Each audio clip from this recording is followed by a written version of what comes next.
মরিচা আর অবহেলার মধ্যে কোনো পার্থক্য নেই। মরিচা ধীরে ধীরে লোহাকে ক্ষয় করে, আর অবহেলা ক্ষয় করে মানুষকে। 2 হাত দিয়ে একসাথে 10 জনকে মারা যায় না, কিন্তু 2 হাত দিয়ে জোর করে একসাথে 100 জনের মন জয় করা যায়। প্ল্যান করে ঠকানো যায় সত্যি, কিন্তু প্ল্যান করে কখনো ভালোবাসা যায় না। একজন শিক্ষক খুব আন্তরিকতার সাথেই পাশের মেয়েটাকে বললেন, মা, তোমার কি বিয়ে হয়েছে? মেয়েটা একটু লজ্জা পেয়ে বলল, হ্যাঁ স্যার।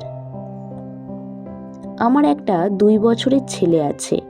শিক্ষক চট করে দাঁড়ালেন, খুব হাসি হাসি মুখ নিয়ে বললেন, আমরা আজ আমাদেরই প্রিয় মানুষের নাম জানব।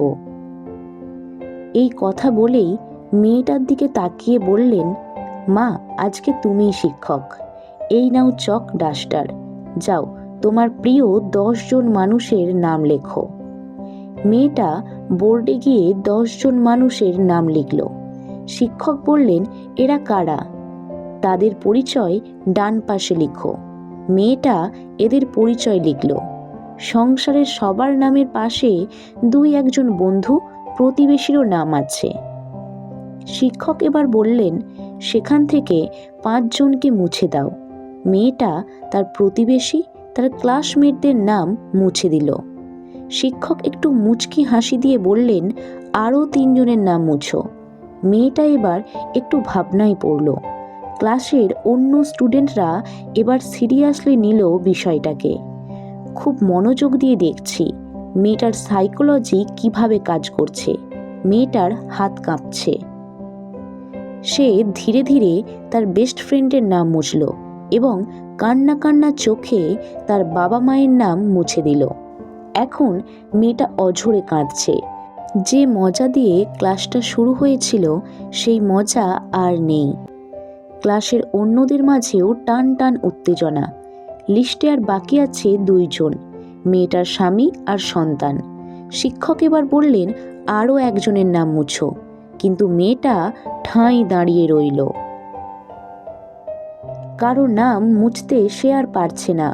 শিক্ষক বললেন, মাগো, এইটা একটা খেলা, সাইকোলজিক্যাল খেলা। শুধুমাত্র প্রিয়জনদের নাম মুছে দিতে বলেছি, মেরে ফেলতে তো বলিনি। মেয়েটা কাঁপা কাঁপা হাত নিয়ে ছেলের নামটা মুছে দিল।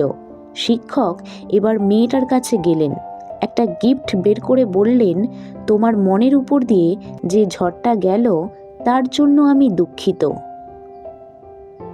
আর এই গিফট বক্সে 10টা গিফট আছে তোমার সব প্রিয়জনদের জন্য। এবার বলো, কেন তুমি অন্য নামগুলো মুছলে? মেয়েটা বলল, প্রথমে বন্ধু আর প্রতিবেশীদের নাম মুছে দিলাম, কারণ তবুও আমার কাছে বেস্ট ফ্রেন্ড আর পরিবারের সবাই রইল। পরে যখন আরও 3 জনের নাম মুছতে বললেন, তখন বেস্ট ফ্রেন্ড আর বাবা মায়ের নাম মুছে দিলাম। ভাবলাম, বাবা মা তো আর চিরদিন থাকবে না, আর বেস্ট ফ্রেন্ড না থাকলে কি হয়েছে? আমার কাছে আমার পুত্র আর তার বাবাই বেস্ট ফ্রেন্ড। কিন্তু সবার শেষে যখন এই 2 জন থেকে 1 জনের নাম মুছতে বললেন, তখন আর সিদ্ধান্ত নিতে পারছিলাম না। পরে ভেবে দেখলাম, ছেলে তো বড় হয়ে একদিন আমাকে ছেড়ে চলে গেলেও যেতে পারে, কিন্তু ছেলের বাবা তো কোনোদিনও আমাকে ছেড়ে যাবে না।